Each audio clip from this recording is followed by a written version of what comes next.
Bienvenidos a De Frente y Sin Mente. Hoy vamos a hablar de un tema silencioso, un tema de aquello que los hombres callamos. Puede ser un tema tabú, de pronto, el cáncer de próstata. Vivimos en un mundo lleno de máscaras, donde todos parecen tener respuestas, pero nadie se atreve a hacer preguntas incómodas. En De Frente Sin Mente no venimos a adornar la verdad. Venimos a incomodarte, a ponerte un espejo en la cara y a sacudir tu manera de pensar. No buscamos likes, buscamos conciencia. No buscamos fama, buscamos eco. Prepárate, porque aquí se habla de frente y sin mente.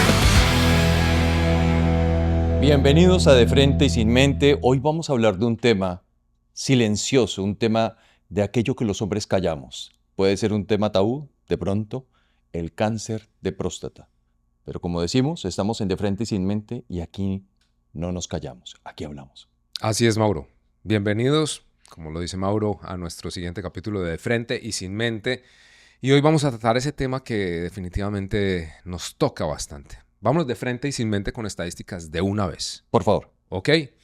En Estados Unidos, solamente en el 2022 se diagnosticaron más de 255,000 hombres con cáncer de próstata. Al año siguiente, murieron casi 34,000 hombres por esta enfermedad. Ahora, muchas personas creen que esto es algo que solo le ocurre a los viejitos, pero ojo. La verdad es que los diagnósticos ocurren la mayoría entre los 55 y los 74 años. Aunque solamente aparece en el 6% de hombres entre 45 y 54 años, que es muy raro, también hay casos menores de 50.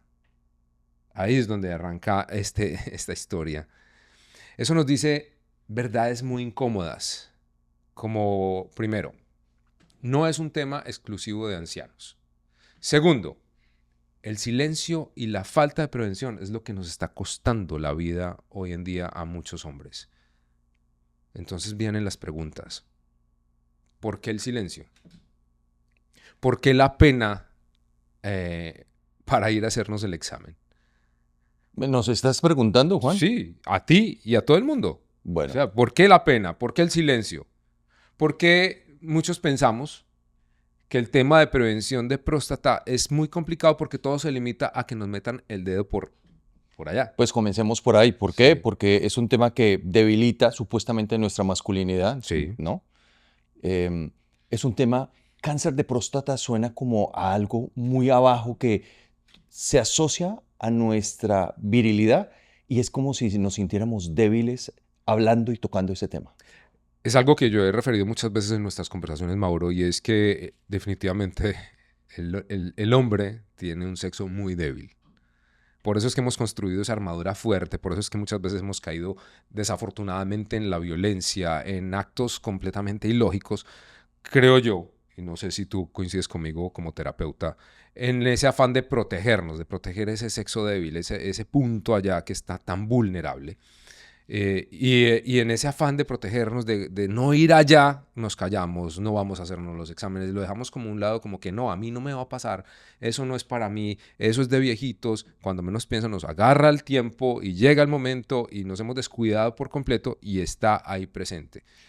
Totalmente. Yo creo que este tema fomenta una masculinidad insana en el sentido de hacernos dar por creencias fuertes de que somos invencibles a todo. Ya a nosotros no nos va a tocar eso, como si fuéramos infalibles al cáncer de próstata, porque lo asociamos posiblemente con impotencia y nosotros no queremos hablar de eso, quedamos muy mal presentados. Es que hablar de impotencia es un tema muy complicado porque sabemos que puede aparecer cuando empezamos digamos, a lidiar con el tema del cáncer de próstata. Pero hoy tenemos un invitado muy especial, Mauro. Cuéntanos. Un invitado muy especial que justamente hoy nos va a hablar sobre su historia. Cómo este hombre enfrentó esa enfermedad que es tan fuerte, tan dura. Cómo él logró a través de su arte llevar de una manera más ligera toda esa terapia, todo lo que conlleva el tratamiento de cáncer de próstata, y su arte le dio esperanza en medio de ese camino. Me encanta. Tenemos un artista, tenemos un padre de familia, tenemos un ser humano vivo, ¿no? Es un sobreviviente.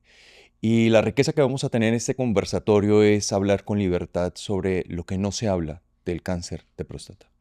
Hoy nos acompaña acá en el estudio de Frente y Sin Mente Óscar Montoya.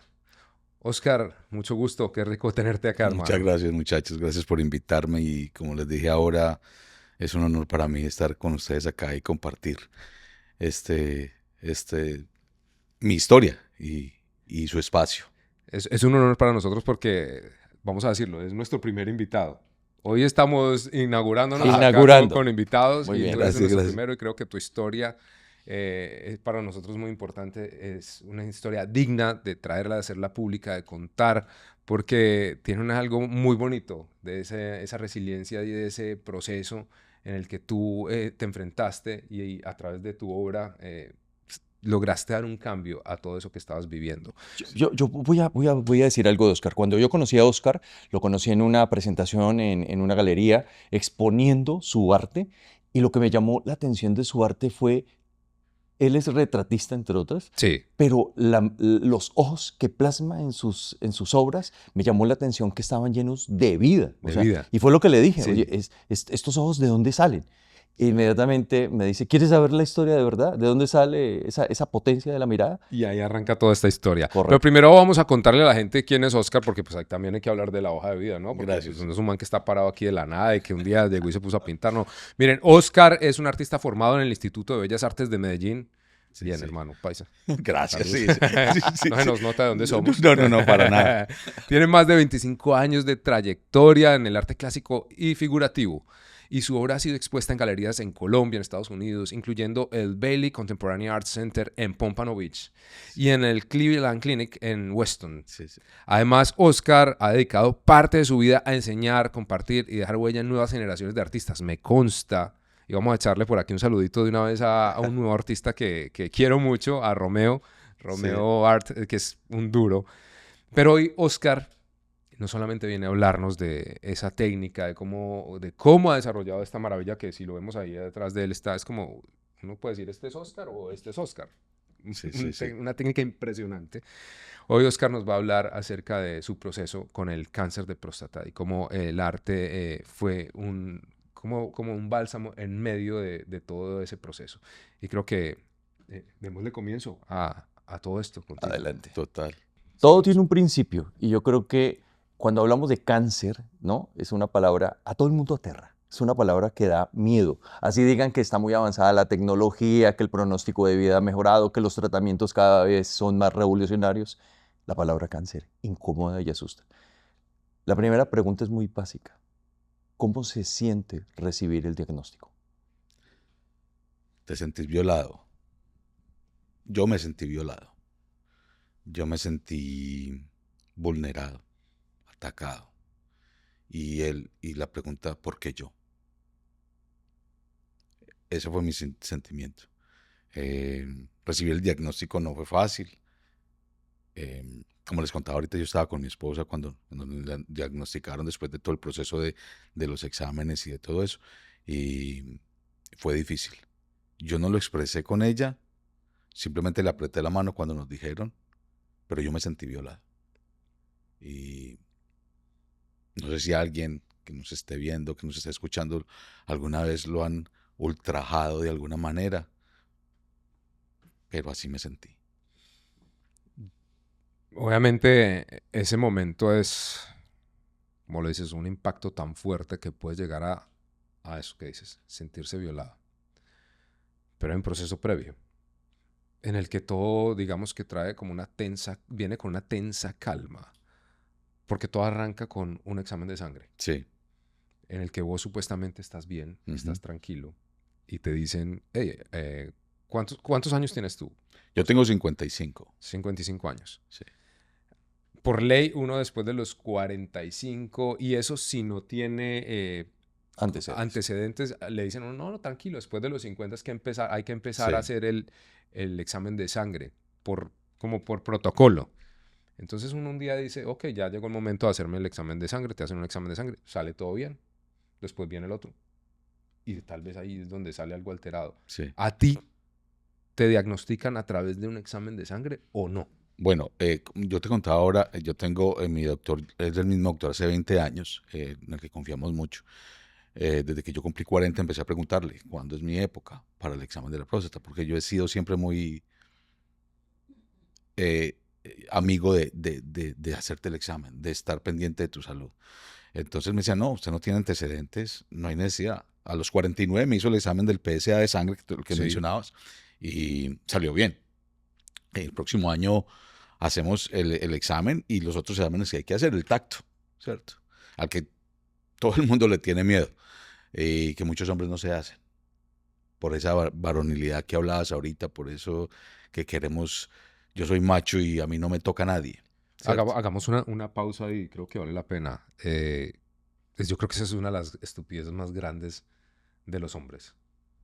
Y es sentir que van a perder su masculinidad porque tienen que hacerse un examen donde la única forma de llegar y saber si está inflamada la próstata es entrar vía rectal con el dedo y tocarla. Exacto. Eso que tú dices, me lo decía a mí un médico, me decía, yo puedo hacer el examen de sangre y finalmente el médico tradicional dice, sí o sí tengo que llegar a hacer tacto y es la única forma como me dar cuenta que está inflamada. Pero muchos hombres, en medio de ese temor de decir, no, es que no sé qué están pensando, van a pensar que van a perder su masculinidad, le huyen y le huyen y le huyen y le huyen hasta que es tarde.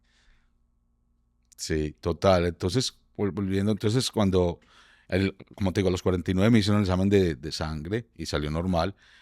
Yo cumplí los 50 en enero del 2020 y fui donde el médico, me hizo el examen de tacto y me dijo, está un poquito hinchada. Me mandó otra vez exámenes, me dijo, está grande, mandó los exámenes de sangre y todo y me salió el PSA muy alto. Okay.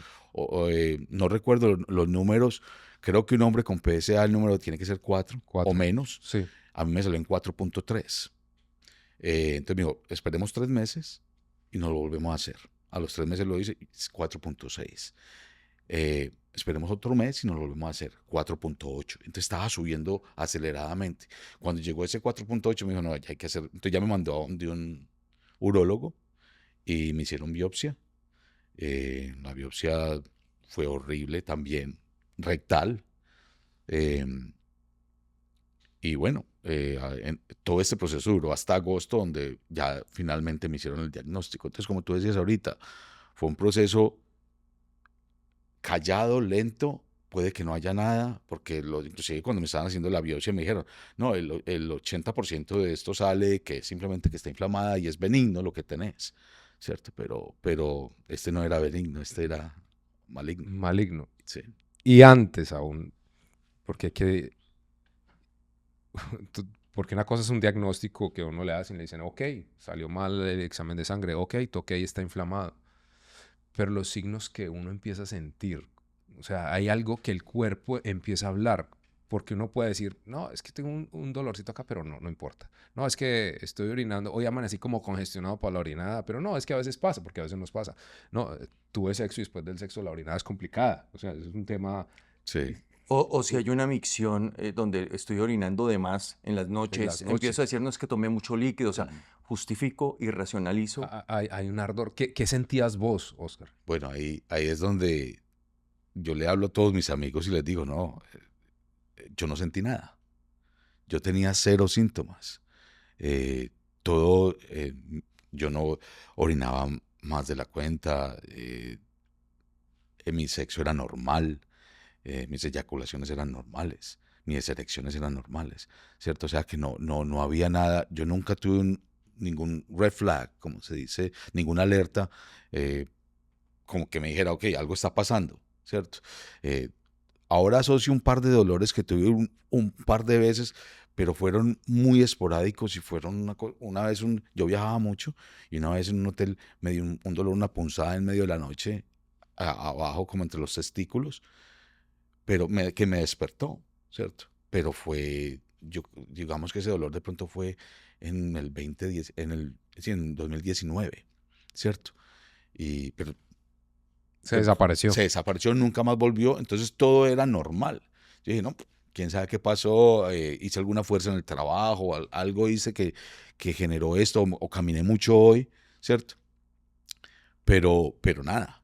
Y de pronto, no sé si fue algo espiritual, no sé si alguien me está llamando, porque esa misma punzada, esos fast forward, adelantándome en el tiempo, la volví a sentir en el 2022 cuando me dijeron que ya después de que me habían hecho mi cirugía, me habían sacado la próstata y todo, en el 2022 a mí me subió el PSA de nuevo y me tuvieron que hacer radiación.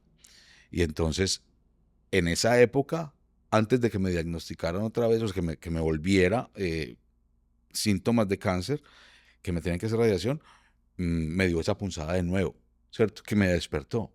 Entonces después con el tiempo empecé a pensar, ¿qué fue eso? Será el cuerpo hablando. El cuerpo contándote, hey, avisándote, oye, aquí hay algo, reacciona. acá hay algo. Pero me parece importante lo siguiente.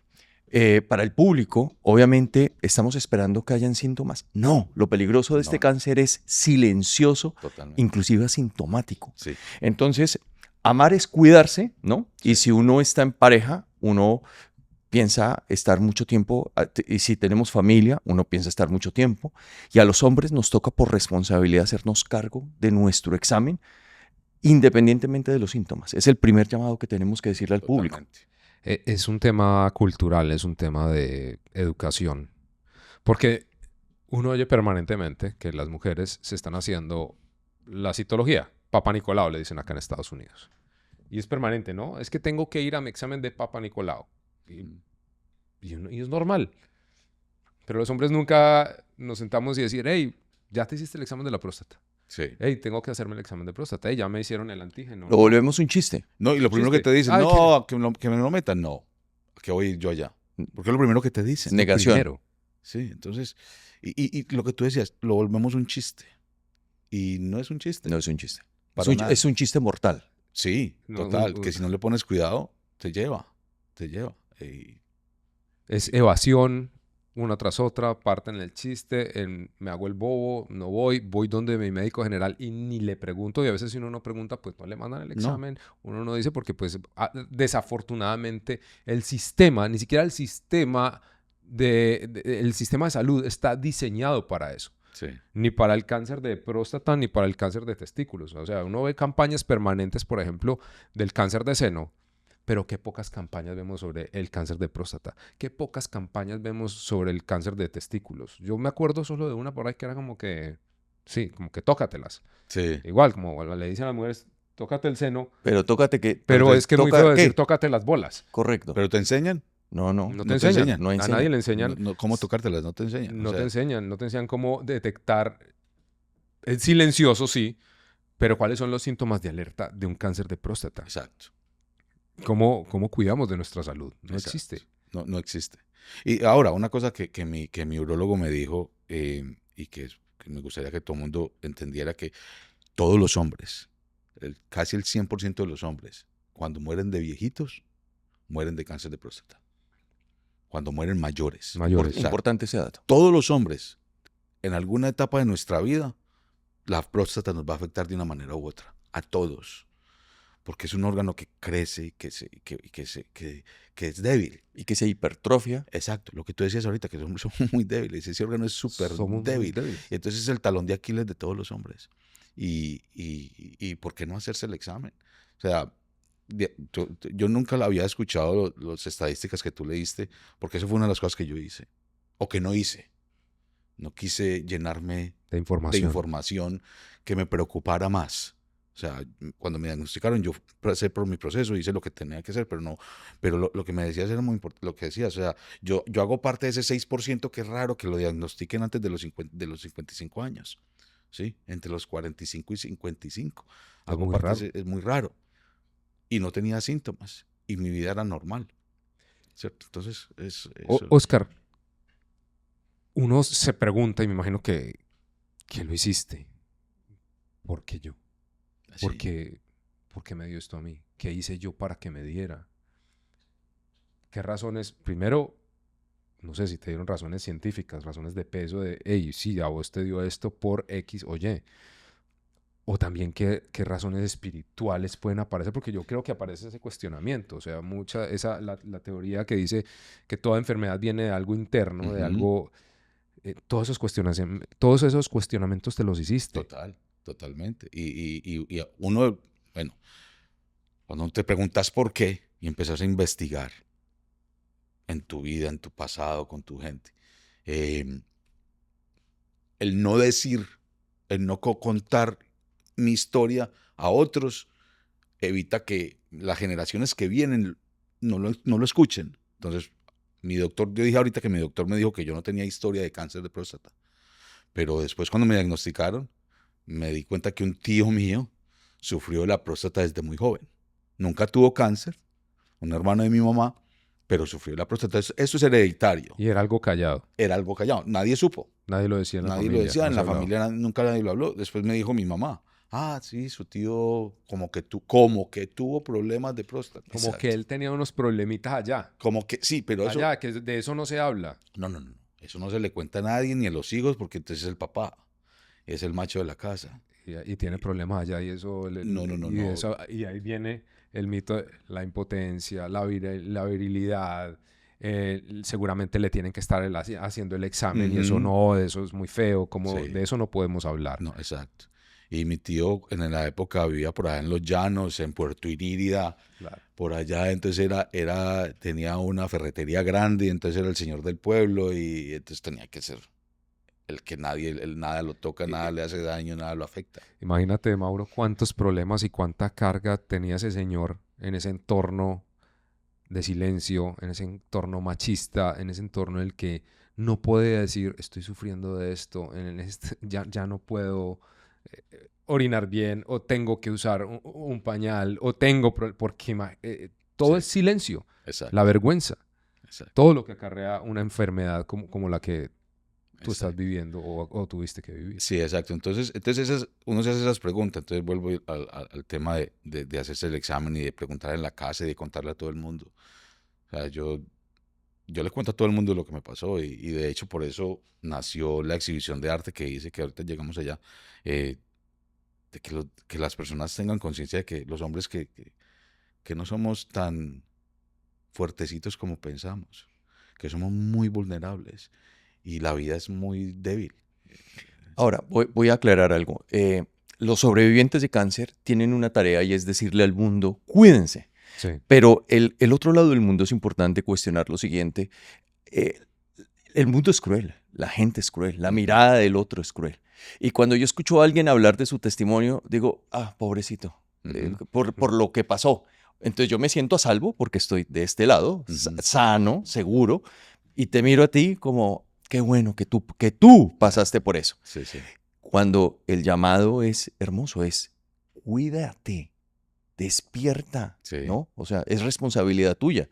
Y muchas veces entonces cuando yo recibo el mensaje de un testimonio en una reunión social, etcétera, yo como que no me quiero contaminar de eso, como que eso no es mío, como que, qué energía tan negativa. O sea, yo no quiero vibrar bajo, Sí, como si eso fuera así de fácil. Entonces, la sociedad tiene que estar también abierta a recibir el llamado de alerta, el llamado de detección temprana, porque esa es la diferencia que puede salvarnos la vida. totalmente. Definitivamente.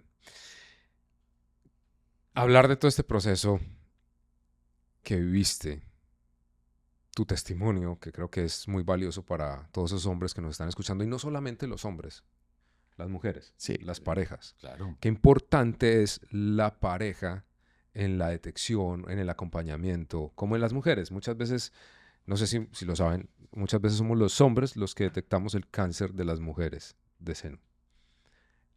Nosotros no tenemos cómo nos detecten esa vuelta. Sí, no. No hay quien nos ayude, simplemente es escuchar nuestro cuerpo, ir a pedir el examen, porque hay que ir a pedirlo, definitivamente hay que ir a decir, vea, tengo 45, hágame el examen de sangre, vea, necesito, ¿cómo estoy? Vea, hablar. Ujú. Pero hablemos de la pareja. Cuando usted dicen, ok, Oscar, estamos enfrentando este problema, tenemos esto, ¿cuál es la reacción de tu pareja? Bueno, yo me siento el hombre más afortunado de la esposa que la vida me regaló. O sea, para mí fue un regalo. Esa mujer me ha salvado en muchas cosas, no solamente en esto, sino en muchas otras. Pero particularmente con lo del cáncer, su tranquilidad, su apoyo, su resiliencia para mí fue fundamental. Porque como le conté, cuando nos dieron el diagnóstico, ella estaba sentada acá al lado mío, al lado izquierdo. Yo le apreté la mano, el doctor está al lado derecho de nosotros dos. Y, y nada, ella me miró, miramos al doctor y ella fue la que preguntó, ¿qué tenemos que hacer? O sea, se apropió de, de mi diagnóstico.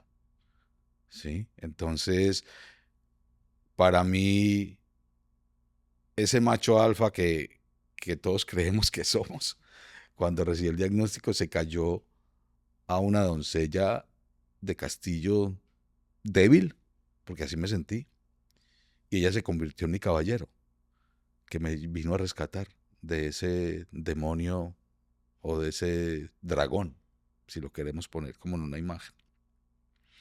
Y entonces ya vino con su armadura y le dijo al médico, bueno, ¿qué tenemos que hacer? Y es importantísimo el respaldo de la pareja o de, sí, del cónyuge es fundamental para cuando uno recibe cualquier tipo de noticia de estas, ¿no? ¿Qué tenemos que hacer? Dice tu esposa, pero ojo, porque el diagnóstico estaba en cáncer nivel 4. Sí, sí, O sea, Es que no fue... estábamos de para arriba mal. sí, Y sin embargo, la respuesta de tu esposa es en esperanza. sí, ¿Qué hay que hacer? Pero entonces la pregunta es hacia ti. Claro, entra el apoyo, la caballería completa, sí. y la valoras y la exaltas. Pero, ¿cómo ocurre el momento también de decidir apostarte a ti mismo a enfrentar la enfermedad? Porque habrá personas que dicen, estás en nivel 4 es, te vas a morir. Chao, Ujú. se Ah, acabó bueno, esto. no, entonces dejarse morir es la Ujú. opción. ¿Cuándo llega el momento donde decides luchar y decir, me pego a ti y vamos a totearla, vamos juntos a lograr esto? Sí, ahorita Juan Pablo me hizo la pregunta que cuando me decía lo del proceso antes del diagnóstico, Sí, qué se pensaba, qué se decía. Entonces, durante ese proceso, por la cabeza pasan muchas cosas, ¿cierto? Eh, ¿Será que tengo cáncer? ¿Será que no es? ¿Cierto? Cuando se pensaba que era cáncer, me vino muchas veces un pensamiento a la cabeza que decía, bueno, por lo menos ya sé de qué me voy a morir, de cáncer. Que todos sabemos que nos vamos a morir algún día, ujú, pero no sabemos de qué. correcto. Entonces, cuando yo tenía esa posibilidad, bueno, ya sé de qué me voy a morir, chévere, No tengo clara. la tengo clara, ya esto es lo que me va a llevar. Pero desde la posición del chiste, de reírme de la situación, como tratando de enmascararlo un poquito. Cuando me diagnostican y cuando nos dicen, bueno, es stage 4, es en estado 4, que ya de ahí ya está en lo último que se puede regar, el doctor nos dice también, eso fue un apoyo fundamental. Un muy buen doctor es importante, que sea franco, que te diga lo que es, que te diga cuál es el proceso. Entonces me dijo, por tu edad y por tu salud en general, lo mejor es sacarla. Y me dijo las otras opciones que habían para el tratamiento. Varios nos dio como 4 o 5 tratamientos, me dijo. Pero lo mejor es sacarla. Entonces, cuando yo escucho las palabras de mi esposa, ¿qué tenemos que hacer? Y el médico me acaba de decir, tenemos que sacarla, no tuve que pensarlo mucho. O sea, yo ya había analizado por un tiempo conmigo mismo qué iba a pasar o de qué me iba a morir, lo que había dicho. Pero entonces en ese momento dije, ¿por qué me tengo que morir? ¿Por qué se la tengo que dejar tan fácil? Se despierta ese guerrero. Sí, ¿por qué se la tengo que dejar tan fácil? Sáquela. Ahí empiezas a dar la lucha. Y me dice, hay efectos secundarios, pero usted se recupera de ellos fácil. Y yo, sáquela. Yo no pensé en efectos secundarios, me los describió uno a uno, sí. Que no son muchos, Son son un pocos. par. Un día a la vez, ¿no? Ahí yo creo que entra un día a la vez. Un día a la Primer vez. paso, sáquela. Sáquela. Me enfrento a la sacada, que sabemos que es la cirugía, hay diferentes. Nos decías fuera de cámaras que fue por laparoscopia, si no Sí. estoy mal, con el robot, famoso robot Ujú. que entra, extirpar. Efectos secundarios. Y ahí dice uno, bueno, de acá para adelante, ¿a qué me voy a enfrentar? Exacto. ¿A qué te estás enfrentando? Bueno, ¿a qué me enfrenté? ¿A qué te enfrentaste? Bueno, primero sale uno de la cirugía y ahí sí tuve miedo. Antes de la cirugía no. Yo quería que sacaran eso de adentro. Lo que esté malo, sáquelo. Pero después de la cirugía llega un periodo de espera de una semana donde te analizan si ese cáncer no se ha regado, se ha ido a otras partes del cuerpo, porque estaba en 4. Esa semana sí tuve mucho miedo. Aparte que uno sale muy débil, sale con una sonda para orinar, lo tienen que ayudar a bañar. Entonces ahí la virilidad queda en uno. Seguía en versión doncella. Chao, Doncella, al totalmente, con faldita rosada. Totalmente. Yo hasta lloré la primera vez que me tuvieron que bañar. Es un golpe al ego, Uy, hijo de madre. un proceso de... Ese sí fue duro. O sea, yo no tuve miedos antes, el miedo lo tuve después. Entonces, ¿por qué? Porque, ok, me siento débil, no puedo ni caminar. ¿Será que se regó esta vaina? Ahí sí me dio miedo. Eso fue la primera etapa. Bueno, a la semana vamos al médico, no se regó, bien, está encapsulado, todo bien, chévere, rico. Bueno, tómese las medicinas para desinflamar, para el dolor, para todo esto. La bolsa se la quitamos en 15 días. Y lleves estos pañales para que duerma con ellos, para que se acostumbre a dormir con ellos antes de que le quitemos la bolsa. Entonces, volver a ser bebé, que uno no se acuerda cuando era bebé, de usar pañales, es aprender a usar pañales. La doncella baja más todavía. De la faldita rosada, baja mucho más allá.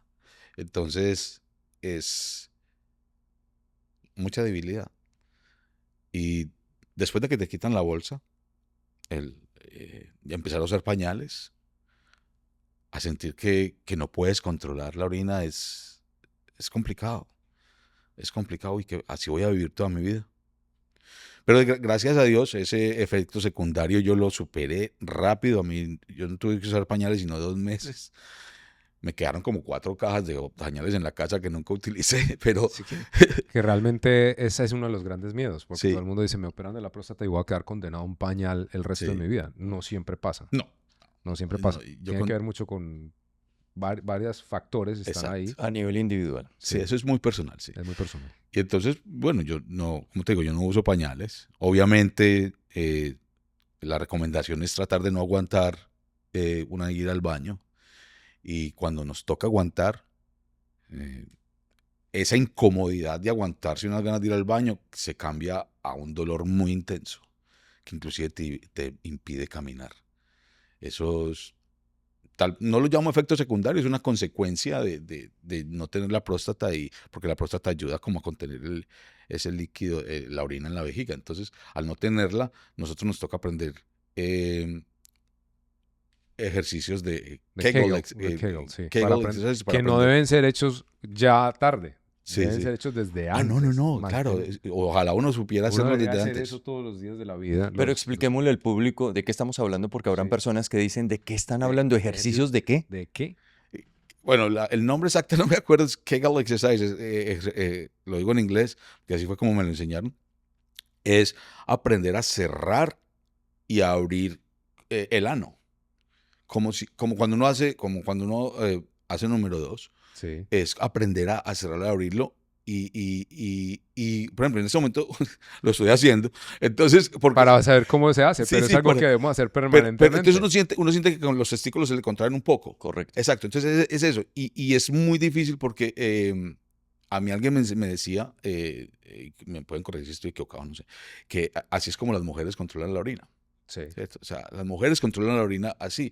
Y en cambio, cuando nosotros no tenemos la próstata, ya eso tenemos que aprenderlo a hacer. Ahora, una cosa que a mí me pasa es que yo siempre estoy haciendo eso, entonces yo por eso controlo la orina, ¿cierto? El trago no es buen amigo de esto.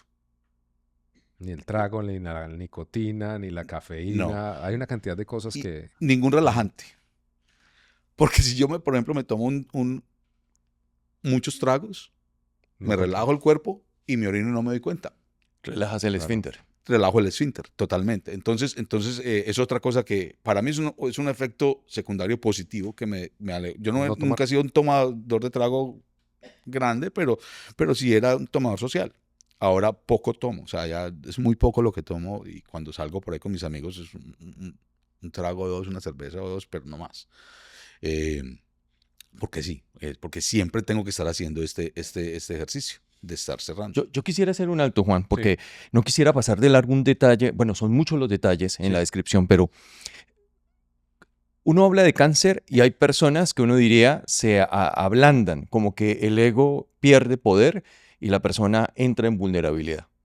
Pero sorprendentemente hay personas que entran en una crisis, en este caso estamos hablando de cáncer, y las personas se vuelven más duras, se cierran, no expresan, por vergüenza, por incomodidad, porque les parece que, ¿por qué no? Porque los hombres no hablamos, Sí. no expresamos, lo hemos dicho aquí muchas veces sí. con Juan. El callar es nuestro gran problema. Callar es la resistencia masculina, ¿no? Ujú. Un silencio La que... falsa fortaleza. Correcto.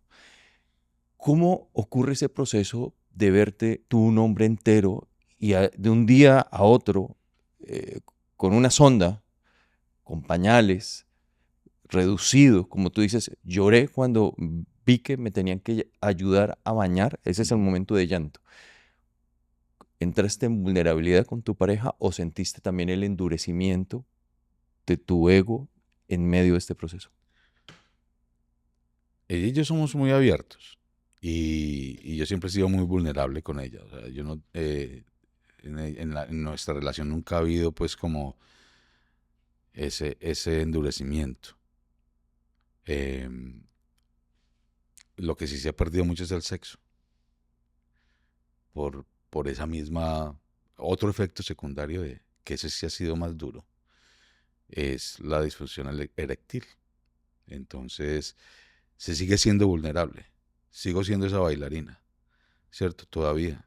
En muchas cosas las he superado. El arte me ayudó muchísimo.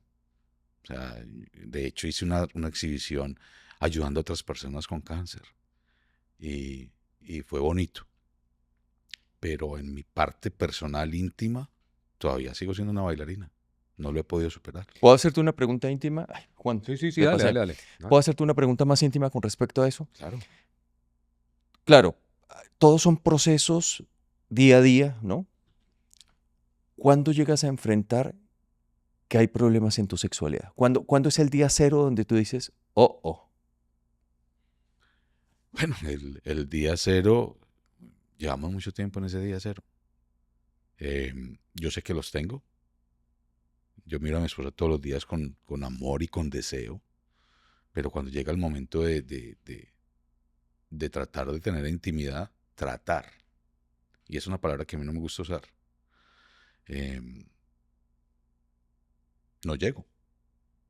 No doy ese siguiente paso. Y no es por falta de cariño, por falta de gusto, por falta de ganas. Es por miedo. Porque está todavía esa princesita niña o ese niño pequeño o como lo queramos llamar, vulnerable, lleno de miedo. a eso me trae esta pregunta. O sea, el tema netamente físico es una cosa. Ujú. O sea, uno puede responder físicamente. Sí, Pero el miedo se apodera y creo que es cuando aparece esa gran debilidad que nos doblega y empieza el cerebro a trabajar, a sí. pensar en voy a estar bien, voy a funcionar, voy a hacer daño, no me va a hacer daño. O sea, creo que empieza un discurso interno, creo que es el que te dificulta más el llegar al acto Sí. que la parte física. O sea, como se dice en inglés, you hit the nail on the head. Le pegaste al clavo en la cabeza. Es exactamente eso. O sea, no lo había visto así. Y es ese miedo de no poder responder que me evita dar ese siguiente paso. Y de hecho, como le dije, te lo dije ahorita, Iván, le estaba yo diciendo a mi esposa en estos días que necesitábamos buscar terapia de pareja. Porque yo necesito encontrar el porqué o sea, porque físicamente llego, pero mentalmente no me está dando. Te ataca el miedo y te ataca Sí, entonces me volteo para el otro lado Y ya, hasta mañana, que Dios la bendiga, mañana nos vemos y que pases una feliz noche. Ay, es cuando aparece el verdadero valor de una construcción en pareja, porque pues sí o sí, lo hemos hablado en otros En otros momentos, podcasts. las relaciones de pareja van así y no siempre el sexo va a ser lo que rige la Ujú. relación. Pero aquí voy yo a este punto, Mauro, y quiero preguntártelo. ¿Cuántos hombres en tu carrera como profesional han llegado a consultarte porque tienen un problema como el que tiene Oscar? Son muy pocos, o sea, tal vez muy pocos hombres han sido acompañados en la parte, porque sí, te diagnostican, te operan, todo bien, y vaya que usted es un machito y guerrela, papá. Exacto. Y vaya guerrela, porque de aquí para adelante ya le sacamos esa vaina, ya le hicimos el proceso, la radioterapia, hicimos todo. Lo otro, pues vaya guerrero, hermano. Sí. ¿Pero cómo? Pero ¿cómo lo guerreo? ¿Cómo me enfrento? No hay un acompañamiento Cero. psicológico y no estamos acostumbrados a decir, sí, ya solucioné la parte física, Mm. Bueno, ¿ahora qué, papá? ¿Cómo enfrento esta situación? Sí, reacciono físicamente, pero no me sostengo. No, hay algo que me está bloqueando. Y ahí viene otra etapa de silencio, Oscar. Sí. El callarnos y decir, bueno, no, ya, sí, pero qué pena, ¿cómo hago? ¿Cómo enfrento? Que me meto en ese nudo mío y no salgo. Sí. ¿Tú tienes casos? ¿Te han consultado? Por supuesto, saquemos esto Un promedio. de la variable cáncer. Sí. Quitemos la enfermedad. Y estadísticamente, actualmente es increíble ver personas jóvenes, 14, 15, 18, 20, 25, 30 años, que se supone que están esas hormonas hermosas en la cúspide. Ujú. Tenemos problemas de libido, tenemos problemas de erección, tenemos un resto de problemas. Sí. No voy a decir que es la generalidad, ojo, pero puedo decir que cada hombre podrá decir que en su vida ha pasado por una experiencia o más. Sí. Que hay otra estadística de hombres que empieza a ser parte de esa estadística y se va quedando ahí. Sí. Factores asociados: aumento de consumo de drogas y de trago. Al principio un buen trago desinhibe sexualmente, evidentemente, ¿no? Ujú. Me pone más eufórico, me conecta, Sí. me da más energía. Pero después el exceso de consumo de trago está haciendo correlación con disfunción sexual. Trago, no estoy hablando ni siquiera de las otras drogas, No. de lo que también empieza a Sí. suceder aquí, ¿no? Ahora, otra variable, la incomunicación que no tenemos las parejas de Ujú. poder conectarnos, de cómo intimar correctamente, también eso es otro problema. O sea, estamos teniendo un sexo mecanizado y nos está haciendo falta cariñito, conexión, ese diálogo para poder aumentar la libido. Y Ujú. así se van sumando más variables. Ahora, llega la palabra cáncer, en donde esto es como el jugador de fútbol. Lesión de rodillas. El miedo que debe dar, así le digan, Volver a entrar a la cancha. le Sí. quedó biónica esa rodilla, va a Sí. meter 20 Pero goles más. ¿cómo hago para jugar? Exacto. Y ahí Correcto. viene esa vulnerabilidad masculina de la que no se habla, Exacto. que no estamos acostumbrados a exponer. Y creo que estamos en un momento histórico en el Sí. que nos trae esa responsabilidad, que es la única forma de cambiar de verdad el panorama. Que no se trata de dejar de ser hombres, no se trata de acabar con nuestra masculinidad, porque ese es ese es el lado oculto de doblegar la masculinidad, acabar con... No. Empoderar la masculinidad es completamente diferente y es entendernos como seres humanos que tenemos que expresarnos, hablar, preguntar, salir del silencio y tomar esa masculinidad como algo bonito que puede convivir con la maravilla que son las mujeres. Sí, total. Esa parte, yo creo que la hemos tratado, ya hemos profundizado en esa parte. ¿Quieres acotar algo más, Mauro? Sí, miren, estoy pensando lo siguiente, conectando temas. Uno atraviesa un cáncer Sí. de próstata, donde la maquinaria y la funcionabilidad queda alterada. Ya lo sabemos. Hay que desinflamar la próstata, si le aplican radiación, medicación, o sea, el cuerpo está bombardeado. Sales débil, lo dices tú. Hay dolor, hay molestia, hay cables. Estoy con un pañal, lo más antisexy para un hombre. O sea, ¿cómo le digo a mi esposa? Oye, Sí, todo es látigo. Sí, Todo sí. es látigo. sí, abajo. o sea. Entonces, estamos frágiles y aquí es importante rescatar lo siguiente. La mente, cuando está en zonas débiles, empieza a cometer procesos de pensamiento erróneos.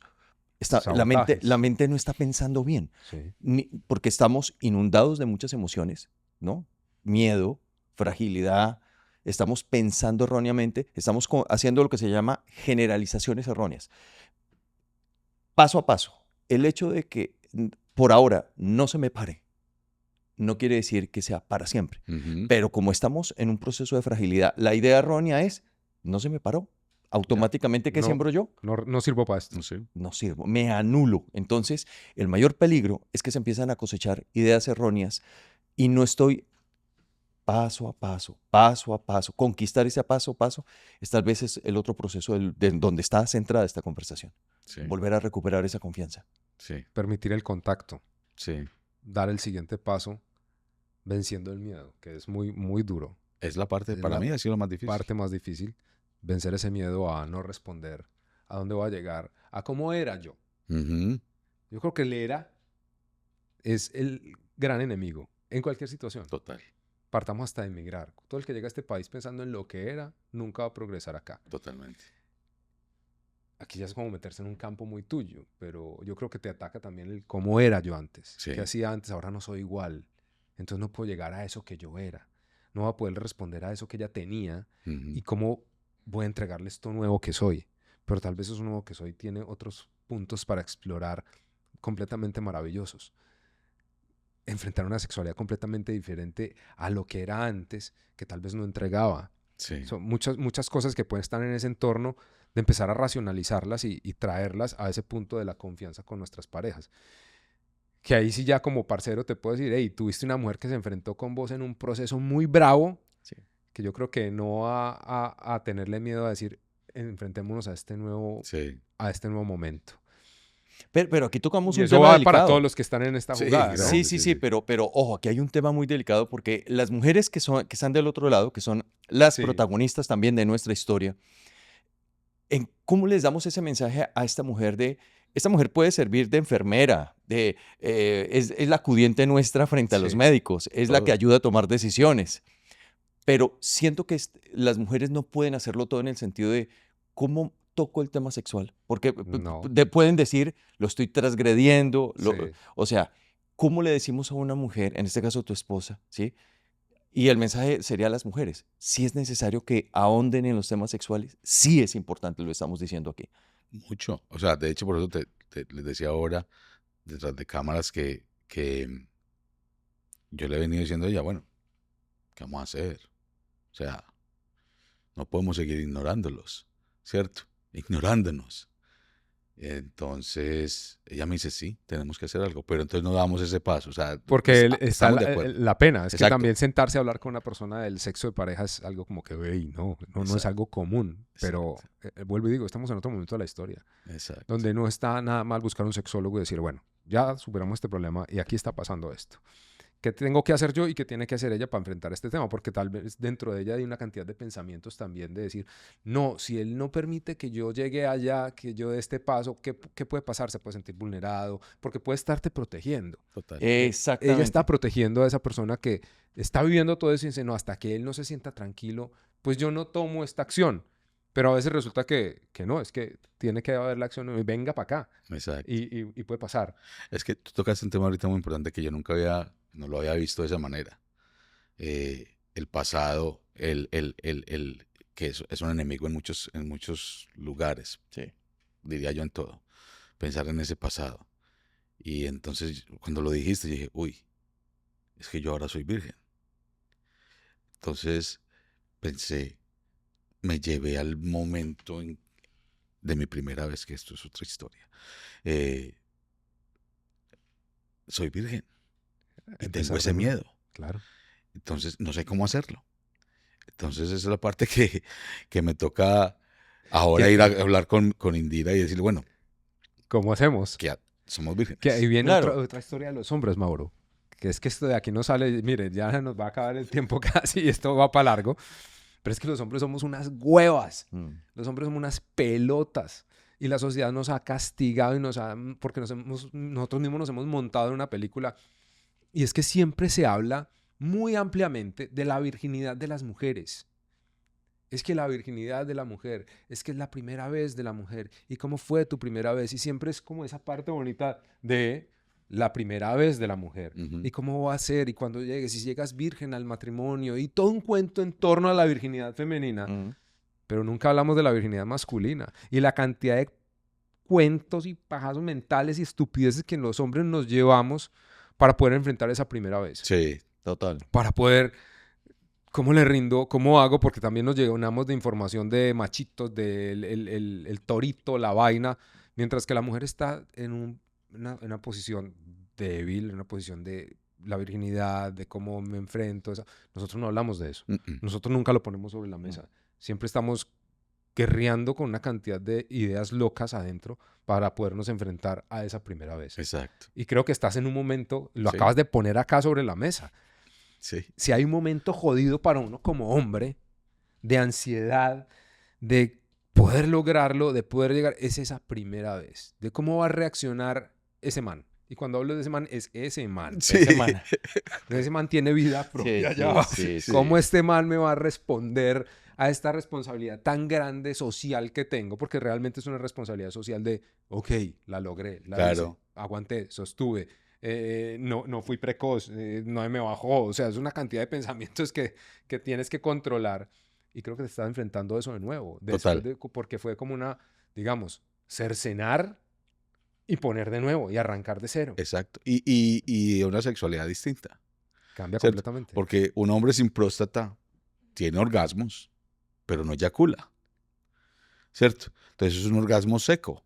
Yo le digo balas de salva. Yo tiro puras balas de salva. Entonces es completamente seco. Entonces es una sexualidad completamente distinta. Entonces yo estoy virgen. Y virgen a los 55. Entonces, nada, me abriste los ojos de una manera, wow. Yo creo que tengo trabajo por hacer. Qué bueno, ya eso nos deja... Total, eso está. qué felicidad que esto pase con vos y pase con muchas personas, muchos hombres que tal vez están pasando por el mismo momento, la misma situación y en silencio. Yo quisiera devolverme a una pregunta que hiciste al puro comienzo, o fue Llano, fuiste tú. ¿Por qué a mí? El cáncer es una tarea espiritual, es entrar a un monasterio espiritual, Sí, Sí. porque el cáncer nos obliga a arrodillarnos frente a la vida. total. Tenías ego en soberbia, de rodillas. Tenías ego en terquedad, de rodillas. Dime el ego como lo tenías, de rodillas. Y de rodillas es una expresión no de sumisión, sino es entrar en la inocencia de volver a aprender a vivir. Ujú. Y lo acabamos de decir, aprender a reconstruir una sexualidad, aprender a aceptar un nuevo cuerpo, aprender a habitar unos nuevos sentidos. Y si nosotros los hombres, en medio de este proceso específicamente del cáncer de próstata, no estamos en una posición de aceptar que ya no somos ese pasado, lo estábamos Es lo que diciendo, somos ahora. ¿qué somos ahora? Tal vez no lo sabemos, tenemos que descubrirlo. Pero si tenemos una buena compañera con la que podemos intimar, sentirnos en confianza, dialogar, les aseguro que puede salir algo extraordinario. Sí, Así es. Oscar, yo quiero decir algo y es que yo siento mucha identidad con todo lo que tú expresas acá, porque yo no lo he tenido, pero lo he vivido muy de cerca sí. por mi padre.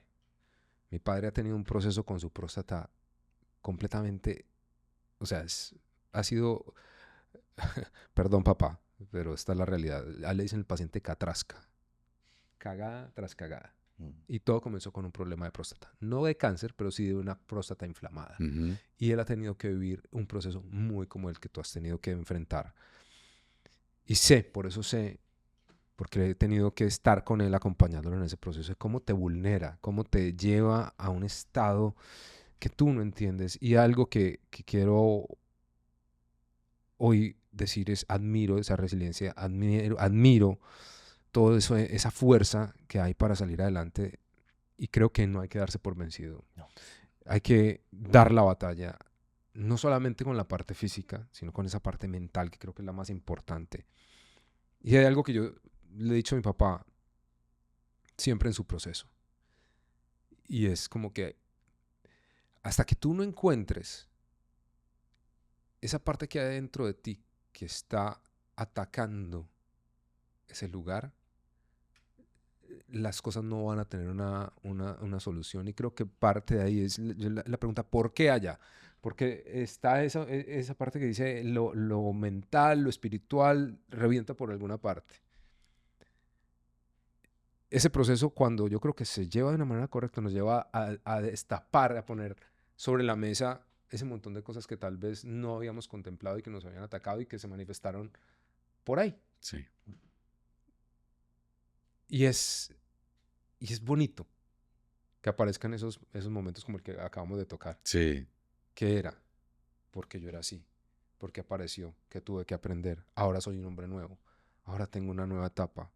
¿Cómo me rediseño? ¿Cómo me reconfiguro con esto nuevo que soy ahora? Y con vida, y con energía, y con Exacto. vitalidad. Porque uno ve a Oscar aquí sentado con otro y este man está Sólido. sólido, parado. Yo le decía, o sea, ¿cuántos años tenés? ¿Dónde están las canas, huevón? Intacto. Yo soy menor. Yo soy menor y este man es un peladito. Mm. O sea, yo dije, y cuando nos Gracias. encontramos, ay, es Oscar. Claro, yo cuando había visto el invitado, no le había puesto cara todavía porque no me gusta. Cuando Oscar, no, pues que Oscar y yo nos conocemos de antes, nos hemos visto, qué nota. Y ahora ya, para cerrar, porque ya creo que hemos tocado todos esos puntos, pero vamos a tocar el otro punto muy importante, Sí. y es esto. Amén. Sí. Vamos a hablar de tu obra y cómo ese arte, cómo esa gran pasión que tienes tú ha sido esa compañía, ha sido esa fuerza en medio del proceso y cómo lo utilizaste Bueno. de manera positiva en todo lo que has vivido. Bueno, el arte, como lo dijiste ahorita, yo estudié en Bellas Artes en Colombia. El arte siempre ha estado conmigo desde muy pequeño. Toda la vida. Toda la vida he pintado, toda la vida he hecho algo de arte.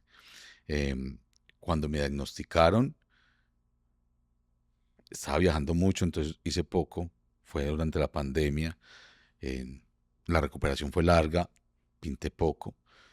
Eso realmente se disparó y me empezó a ayudar cuando me llegó el segundo diagnóstico, que estaban unos rasgos de cáncer otra vez, entonces tenían que hacer radiación.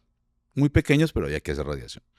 Entonces allí iba a tocar un tema que cuando fue en la clínica, en la Cleveland Clinic, me hicieron la radiación, me llamaron a ofrecerme terapias de arte, de música y de masajes. Entonces yo le pregunté a mi doctora, a mi radióloga, de qué se trataban las terapias de arte. Entonces me dice ella, ¿por qué?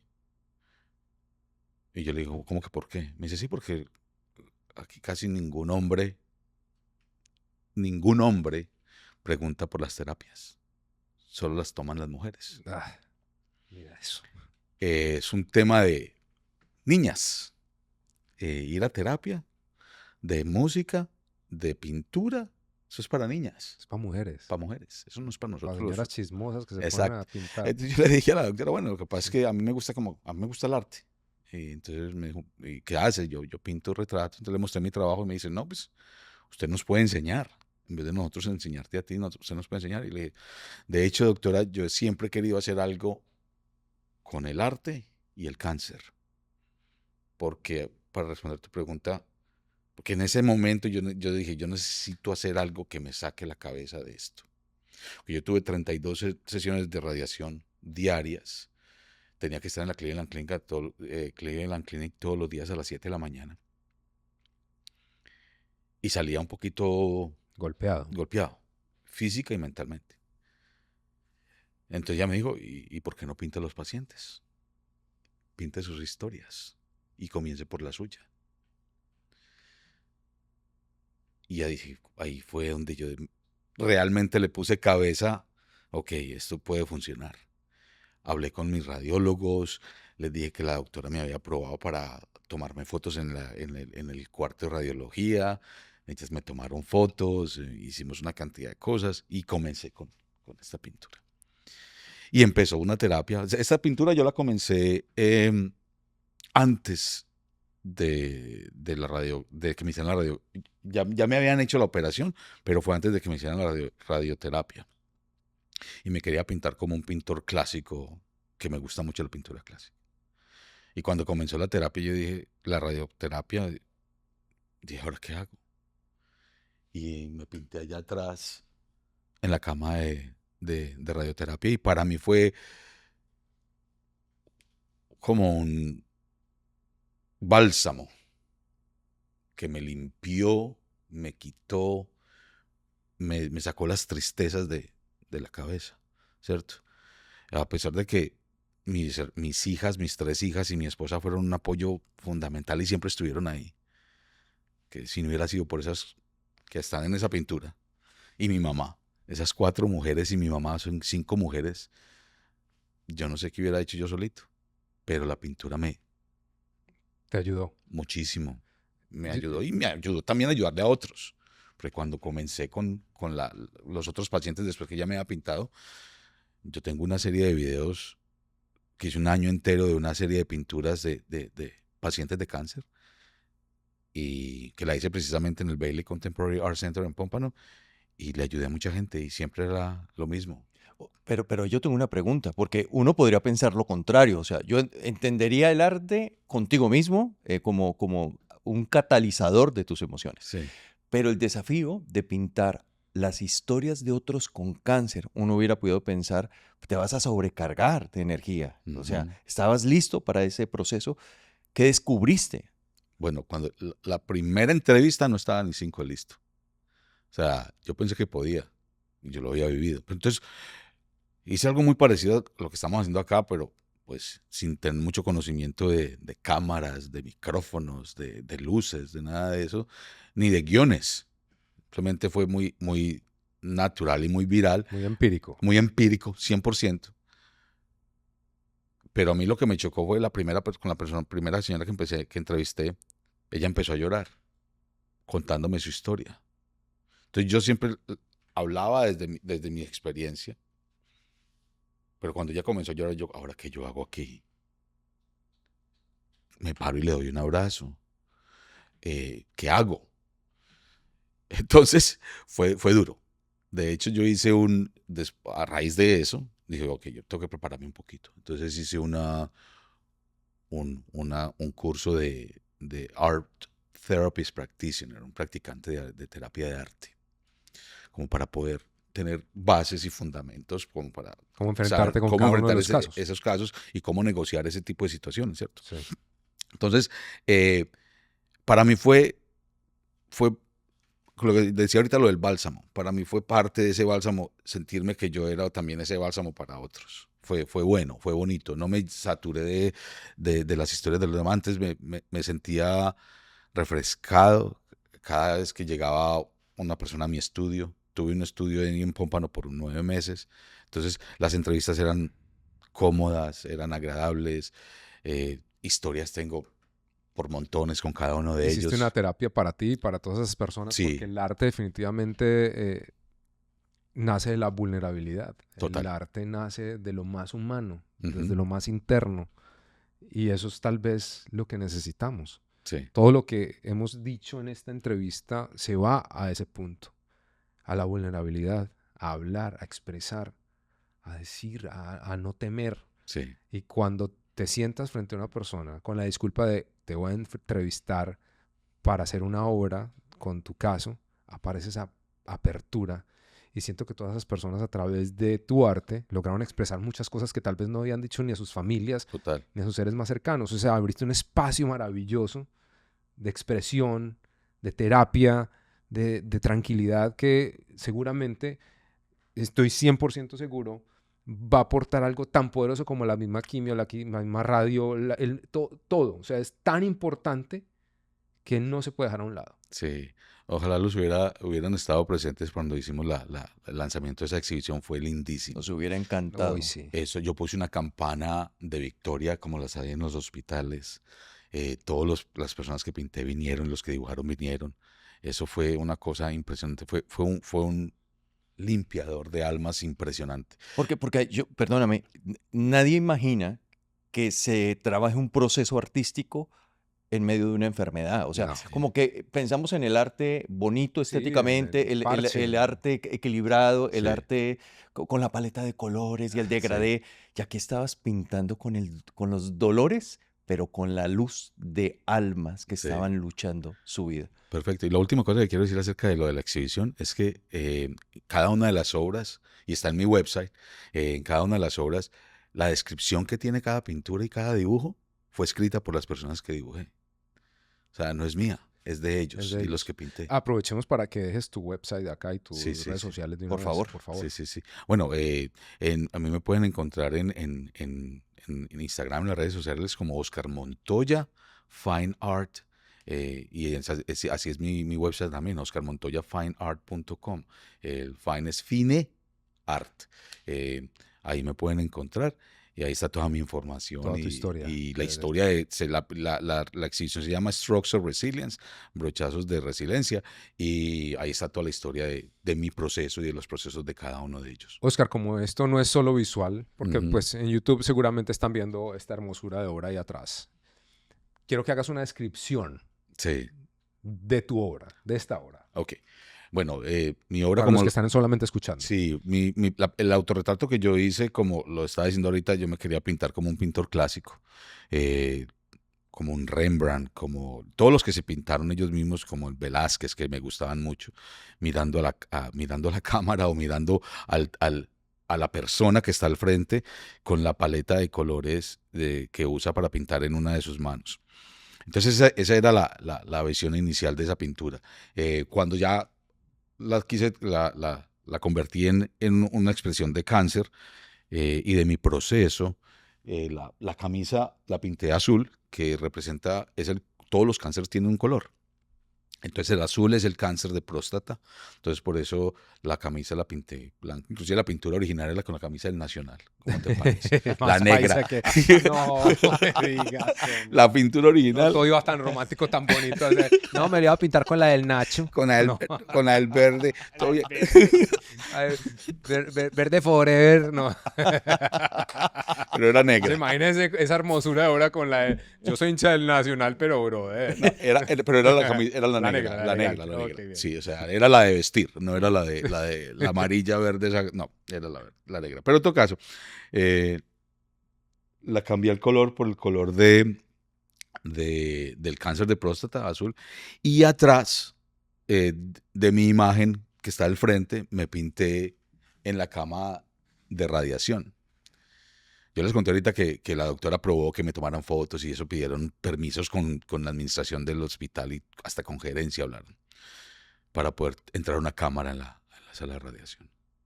Entonces, los procesos de radiación son muy cortos y es muy matemático. A uno le hacen una cama que lo cubre a uno, es un molde, No te puedes mover. no se puede mover. Yo tengo 2 tatuajes. Son los únicos tatuajes que tengo, son 2 punticos que te colocan cuando te ponen la cámara de radiación, ahí te alinean. Entonces uno aprende el tiempo con los sonidos de la radiación. Estoy aquí, estoy acá, estoy allá, ya voy a terminar, ¿cierto? Pero eso no solo, y sus pensamientos. Entonces cuando yo estaba en esa cama de radiación, las personas en las que más pensaba, y me van a perdonar los demás en los que no pensé, aunque en todos mis amigos y familiares pensé, pero en las que más pensaba eran en mis 3 hijas, en mi esposa y en mi mamá. Y ellas me daban fuerza, mucha fuerza. La fuerza que no tengo en este momento. Entonces, cuando estaba haciendo la pintura, me pinté atrás y de esos happy accidents, accidentes felices que pasan en la pintura, se me cayó una gota de pintura o una encima de la cabeza de la que estaba cuando estaba pintando el de la cama, y se me pareció una estrella. Entonces le adicioné 4 estrellas más. Entonces al lado de la cama de mía, alrededor de mi cara, en la cama de radiación hay 5 estrellas que representan mis 3 hijas, mi esposa y mi mamá, mis ángeles. Y ellas cada una escogió su estrella. O sea, ellas saben cuál es la estrella que está ahí, cuál es cuál. Entonces, esa es mi pintura. La pueden ver en mi website o en mi Instagram.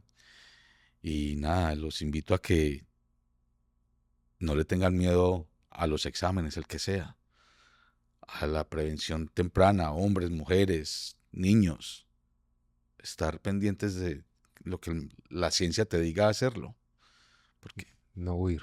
no huir.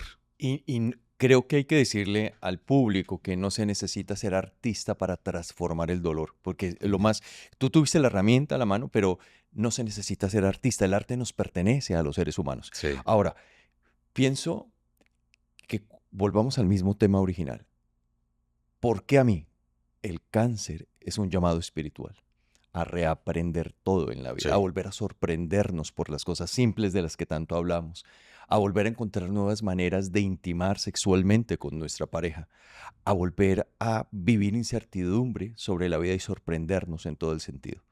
Pero entonces, el desafío es no quedar atrapados en los juegos de la mente, donde puedo ser víctima, puedo caer en una derrota personal y puedo hacerle más amarga la vida a muchas personas, porque esto es importante que lo hablemos, cuando también hay pacientes que están transitando sus procesos y entran en estos agujeros negros, pueden cargarse a sus familias y esto es importante que un paciente lo sepa, o sea, no estoy diciendo que no tengas derecho a sufrir, a derecho a tener miedo, derecho, sí lo tienes, pero tienes alrededor, mira alrededor, quién debe haber un ser humano que haya alrededor tuyo.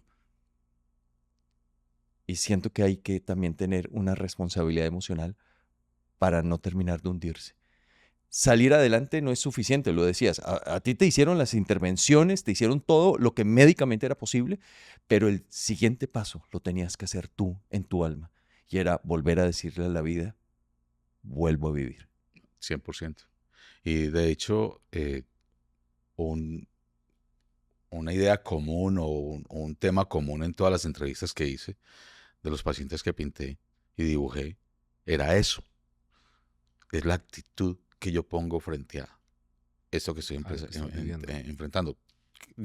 Cada una de las personas que pinté y dibujé, todos tenían una actitud al 100, positiva. De hecho, hasta pinté una niña de 7 años que fue diagnosticada con leucemia infantil cuando tenía 1 año. La historia de esa niña es especialísima, especialísima, especialísima. Y todas las historias que tengo las tienen que mirar. Entonces, es la actitud. Si yo voy con una actitud positiva, independiente de lo que esté sintiendo físicamente, pero mi mente, porque la mente no siente el dolor, la mente está ahí para mí. Entonces, es la actitud positiva. Si yo voy derrotado, entro derrotado, obviamente me van a derrotar. Si yo entro pensando que voy a perder el partido, me van a golear. Esa actitud positiva, como en tu caso ligada también al arte, no curó el cáncer, Mm, mm.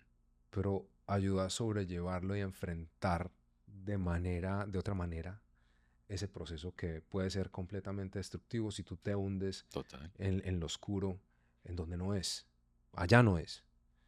Y algo muy bonito de las personas que pasan por estos procesos y toman ese camino es que la mayoría de las veces salen triunfantes del proceso. Sí. Y yo quisiera decir una cosita más que la hablé con Iván cuando lo conocí. Aparte de la fuerza de la mente, que una mente concentrada en algo te puede matar. Tú me contaste una historia y a mí me quedó impresionado. Si tú piensas que te vas a morir, te mueres. Pero si tú piensas que vas a vivir, puedes vivir. Y así viva un día, Vas a vivir. pero lo vas a vivir. A la vez, pero Pero lo vas a vivir.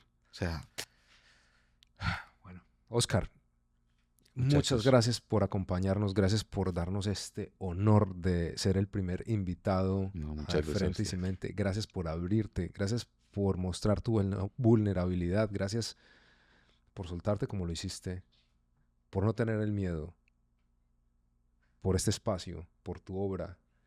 Y estás cordialmente invitado cada vez que quieras No, acá a cuando acompañarnos. quieran invitarme, acá estoy. Y muchas gracias también a ustedes porque hoy descubrí que era virgen.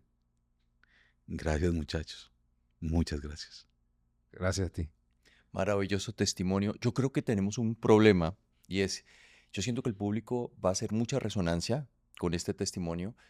Van a quedar faltando segundas y terceras partes a muchos temas que se abrieron y se ponen sobre esta mesa, en los temas de resiliencia, en los temas de cómo en los momentos más críticos, cómo aprender a pedir ayuda, cómo trabajar en pareja los procesos que vienen después Sí, de todas las intervenciones y de todas las incertidumbres. Y que tú lo decías, ya estoy en una etapa donde estoy pidiendo terapia con mi pareja. sí, Hay muchas preguntas y siento que perfectamente podríamos tener los siguientes podcasts con temas más específicos dentro de tu proceso, porque siento que es una posibilidad enorme. sí, El solo hecho de no haberte centrado en tu dolor, ¿no?